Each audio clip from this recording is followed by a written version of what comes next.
This is Carly S. von Kreatives Leben, and today I am doing a video hop again with the German Facebook group called Grenzgeniale YouTuber, and the topic is flowers. And what a better topic considering that we are in May and that it's spring.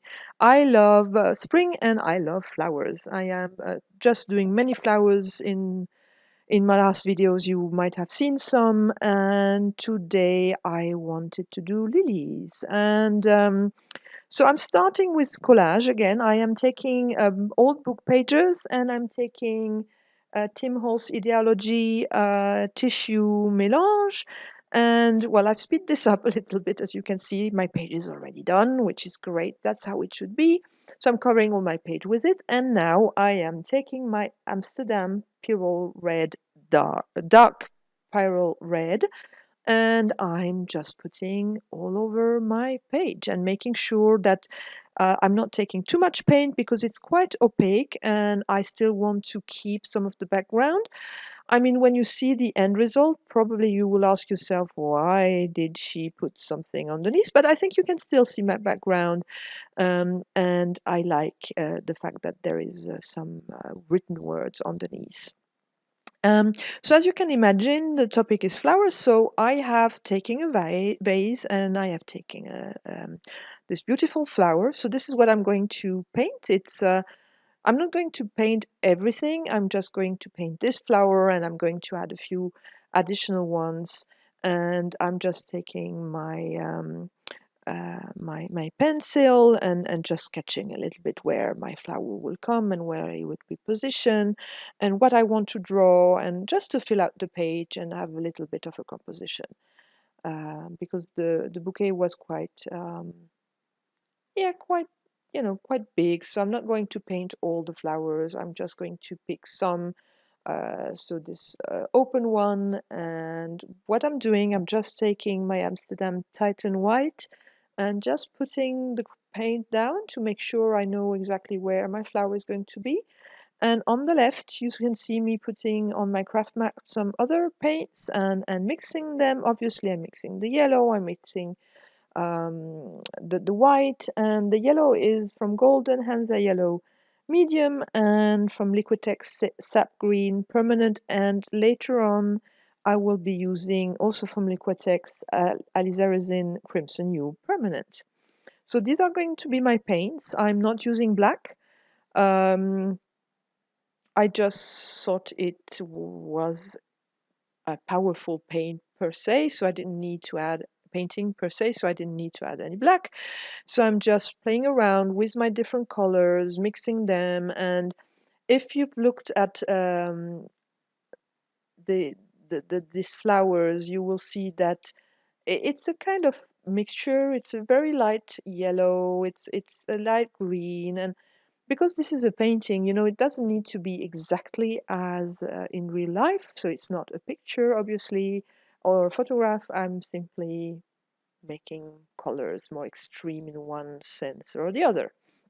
So basically what you will see me doing is trying to find the dark spots, trying to find the light spot, and alternating between both. So my dark spots I'm going to use the sap green, and the light spots I'm going to use the Titan white. And please don't use, if you're interested in doing something similar, don't use the zinc white, which is a transparent white, which doesn't work here because obviously you would see the red pop far more than it already does. It's very important to have a very opaque white in this case. So you will see me go back and forth, and it's all about creating dimensions, and it's less about being accurate, but more about giving tri-dimensional impression. So um, here we have three petals that are in the front and three that are in the back, and it is all about playing between the background and the foreground. So you will see me go back and forth, and I will leave you with some music, and I will come back to you when we come to the next step.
You can see now that I was missing something. I found that the picture composition was a little bit dull, so I added the vase, and it's very sketchy.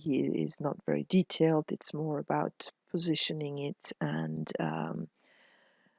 I also felt that there was a flower missing, so I'm adding another flower again, and I'm going back and forth. And again, it's the same principle. It's using mostly white and going back to give it some depth where necessary. So to make sure that my flower is not just plain white, but has some dark spots and colorful spots as well, for the pistil, for example. So I want it to be interesting, obviously, and I felt that there was a flower missing, so this is why I added this one flower on the top. So it's a half open flower, and yeah, it's we have three different kinds now of flowers. We have a closed one, a completely open one, and a half open one. So I liked that composition better, and that's what I'm using now. Um, yeah, there's not much to say. It's more about making sure that you understand where the lights are. It's important to understand where the darks are, and because it's a white flower, obviously you're not going to use black. So my darkness comes through mixing it up with my paint, and here I'm adding some dot of colors to make it more interesting. And you see how they pop now with the white background. So this is really nice. And yes, it seems weird, but that's how the flower looks like, and that's good when you're not sure on what to paint. Take something that you have in front of you and just try to copy it. That's the best. So basically what you see here is that my camera stopped working and has missed an important step, which is I have added Sennelier turquoise, and now you can see the background. I hope you liked it. The idea of using turquoise and red was given to me by Donna Downey. She has used this for one of her inspirational Wednesdays, and I really love the color combi. I hope you do so as well, and if you do, please give me a thumbs up, subscribe to my channel, and please go and check the other colleagues out. Their interpretation of the topic of flowers. Okay, bye bye, take care.